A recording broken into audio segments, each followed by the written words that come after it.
Angibingelele kubona bonke ababukeli abathandekayo.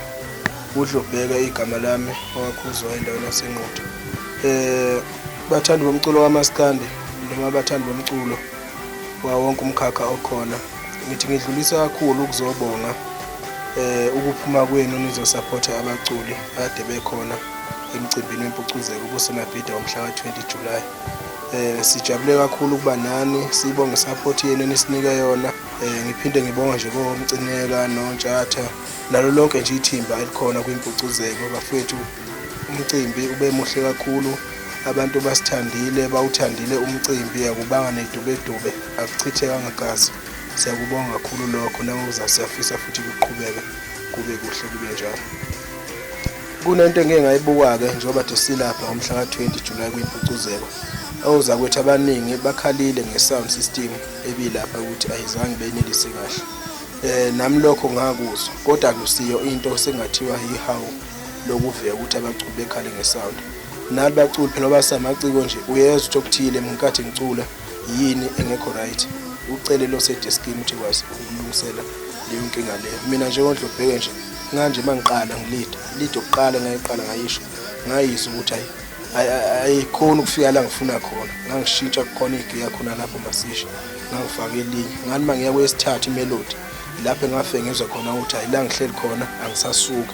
Mase ngiphinde ngilalela laba engibheka nabo ngoba lapha bengifike ngilide ngiphinde ngibheke futhi. Okungandele banike kubaculi lokho, abaculi abaningi bayakhathala uma becula, kodwa mina ngiyakwazi lokho ukwenza konke ukuthi ngifike ngilide ngidlala isiginci ngala ngiphinde futhi ngibheke khona la ngaphandle kwenkinga, ngoba ngisuke ngithi ngiv6 nje akukho la ngingakwazi khona ukungena khona. Isound ebilapha kwimpucuzeko be-right mina ngokwami. Mhlawumbe abantu bengatshe mhlawumbe sengiqemeza ngoba nakho kubuka amehlo ukuthi bachime noDlobheka ngolive akawenze emabhida. No, bafethu kufuna sikhulume iqiniso. Mina njengomculi ngiyakwazi ukuzwa umuntu ngabe ecula ukuthi loya muntu wahlala la ahleli khona. Enye into ebilimaza abaculi lapha, umuntu uthi eshaya isiginci ebesibangela umsindo eyibangela yena. Ngapha laba basedramini abadimile ubanga umsindo yonke into ngeke kusazwakala, uyacula zonke insimbi ibanga umsindo ingangawe. Manje kufanele bekudimela abantu bensimbi. Lokho kusuke nikwenze kuphi kodwa kuyi-practice, ngeke beyokudimela phambili into ethi ngiyi-practice nakho ngiyabaqwashisa abaculi lokho. Ubheke ihora nje umfowabo ngubani, ngimbonile mina performer lapha. Akuyi umuntu lo ongathiwa ukhala ngesound, ngangizwa khona okuncane okukhona, kodwa nje into ayenza yaba clean lapha.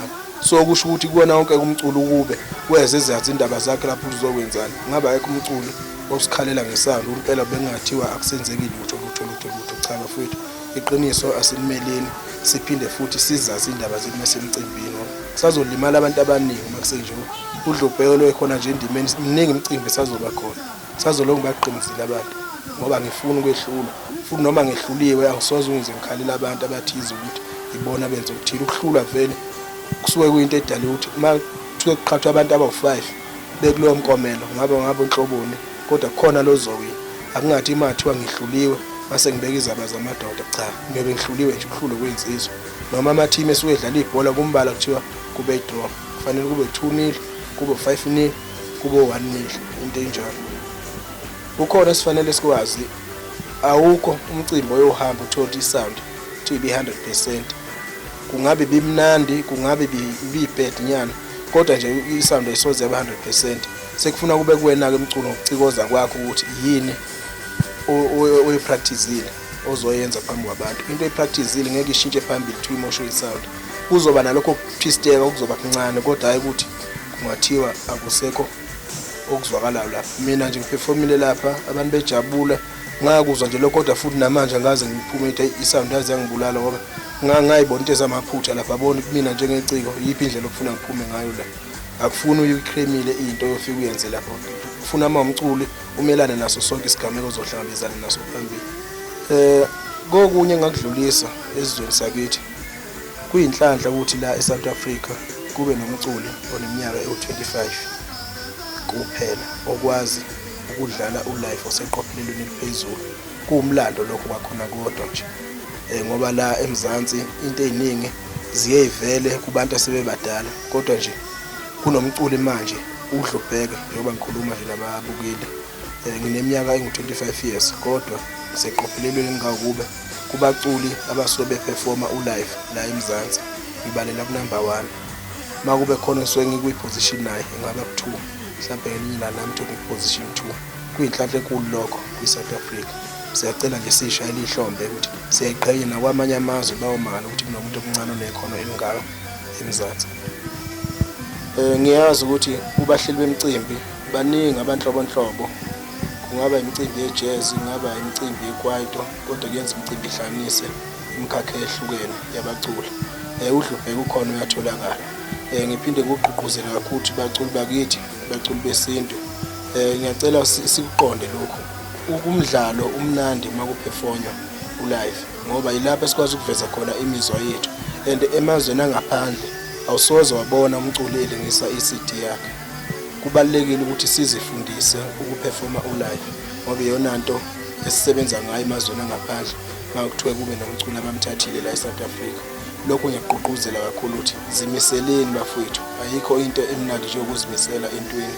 Lokho kuyonenza ukuthi kusasa nibone ithele ezinhle njengaDlubheka abantu abemthanda kanganje uma esuke ephethe ukukhoma iginqa. Njengoba sazi ukuthi manje sekukhona isiqophamlando uMaskandi okunguDlubheka uma kuyi-performance ulive. Ngizokhumbula 2016 ngaqopha umlando omkhulu kakhulu kwimpucuzeko yaseCalitfontein. Imina engakwazi lapho ukubamba abantu belwa benjalo, kodwa ngakwazi ukubaqoqa ngephimbo nangesigingci sami ngoba angisoze ngahlula uma kusekhona into kanjalo.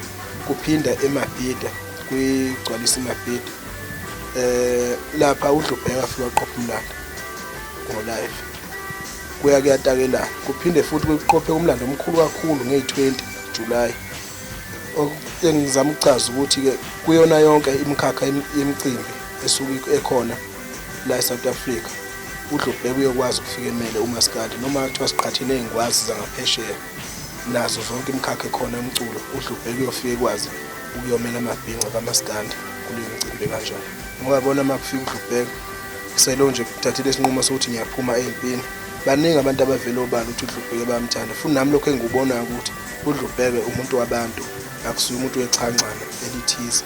Ngoba bona mangiqhamuka nje emcimbini kuthiwa ngene uDlubheka kuphakama amathawula, kuphakame yonke inhlobo yamaflag asekhona kubaculi, kubalandeli bomculo wamaskandi, kuphithiza inkundla yonke. Umakalabho ubona uphithiza phezulu, oyini lo uthanda abangithanda ngala abantu. Angikhethile ukuthi usuke ngumlandeli kabani, kodwa uma kusuke ngene uDlubheka umuntu wabantu, akusuye umuntu omlandeli othize.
mawuthanda umculo shaya nje ihlombe yazi yayinto